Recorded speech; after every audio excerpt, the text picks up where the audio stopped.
Hi there, and welcome back to this series on connecting with nature, where today we'll be looking at the effect of the moon. Humans have long appreciated the effect of the moon on our behaviour. Pagans, Druids, and many modern day religions tie in festivals to phases of the moon with good reason. Before we get into beliefs about the spiritual side of the moon cycle, let's look at the facts. If you think that the moon doesn't have any effect on the Earth, you've only got to look at the tides. I'm amazed at how much height the sea loses at low tide, and it all comes flowing back again a few hours later. This relatively small satellite has a profound effect on the Earth's oceans. Then there is the effect that the moon has on a woman's menstrual cycle. And consider how a woman's emotions and mood can be affected by this cycle. If the moon can have such a dramatic effect on the Earth's oceans and a woman's periods, is it any wonder that it may affect us all in some way? Many folks, including myself, often find sleep is disturbed in the nights around the full moon. And time and again, I've proved that it's not the brightness of the full moon, there is something about its energy that some months has me completely out of whack.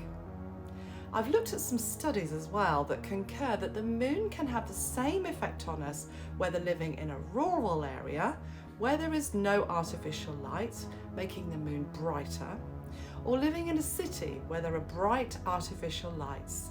The effect of the moon is the same. As some of you will know, I study yoga well beyond the beautiful poses that we practice on a yoga mat. The yoga tradition has a lot to say about the moon cycle, and many of the yoga festivals and celebrations vary year to year depending on the moon's cycle. In Tantra, the moon relates to the second chakra, the sacral center, or Swadhisthana chakra. This embodies the water element. No surprises there really, since most of our fluid functions take place in and around our hips, in the urinary system and the reproductive system. If you look at some of the artwork of this center, you will see an orange lotus flower with 6 petals, and in its center is a crescent moon lying on its side. Energetically, this is where we hold our emotions and our creativity. Furthermore, I've studied shamanism from the Andean lineage and some of the Native American traditions too, and they will live around the moon cycles. In fact, so many traditions live and work according to the changes in the energies of the moon from day to day. Even in our modern world, we hear from emergency services who report more crime, more calls to helplines, and even more animal bites around the time of the full moon. The Latin word for moon is luna, and has long been related to behavioural changes during the full moon, with words like lunatic and lunacy. So how can we better align with the energies of the moon cycle? First of all, we need to know that the moon cycle is not the same as our calendar month. There is a moon cycle every 29.5 days. This means occasionally we will have 2 full moon nights in a calendar month. This is where the term blue moon comes from. It has nothing to do with its colour. The saying once in a blue moon relates to the rarity of the full moon occurring twice in 1 month. If you are sensitive to the moon's energy, you may find it difficult to sleep in the 2 or 3 days before and after the full moon. It's been found on average we sleep for less time in the run-up to the full moon. We generally sleep later.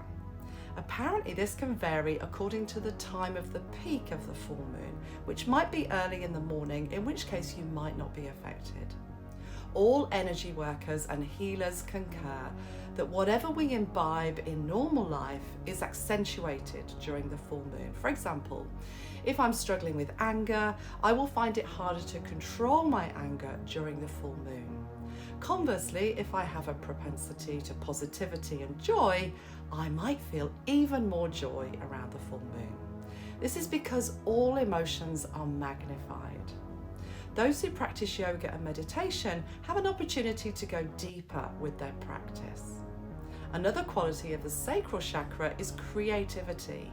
The full moon gives an opportunity for a strong creative flow, especially when the creative work is of an emotional nature. The period after the full moon is called the waning moon, and it is when the moon starts to lose its light. This is the time to let go of energy, possessions, people, and situations that no longer serve your highest good. It's the perfect time for decluttering and making space for new beginnings. Eventually, the moon becomes dark as the earth casts its shadow over the moon. This is often called a black moon, although rarely is it completely black. The new moon then appears as a slither in the sky, and this is called the waxing moon.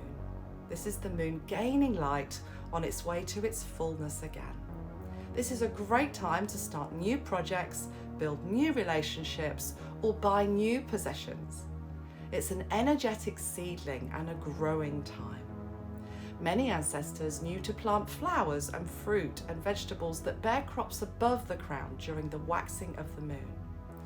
From the day the moon is new to the day that it is full.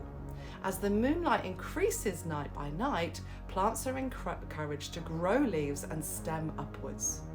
Whereas it's better to plant flowering bulbs and vegetables that bear crops below the ground, such as onions, carrots, and potatoes, during the waning of the moon, from the day after it is full to the day before it is new again. As the moonlight decreases night by night, plants are encouraged to grow roots, tubers, and bulbs. I find this fascinating. So if you feel a bit discombobulated around the full moon, you may have a special relationship with its energies. You can use this to your advantage starting today. Find out what is coming first, a new or a full moon, and that will tell you whether the moon is waning, losing light, or waxing, gaining light. It will also allow you to prepare for a full moon and how you might adapt your plans to make the best of the full moon's power. If you have any questions about this short presentation, please feel free to ask in the comments. We'd love to hear from you if you have any stories about how the full moon affects your mood, your work, or your relationships. We always love to hear from you. Please like and share this video with friends who might also be interested to learn about this fascinating subject. Until next time.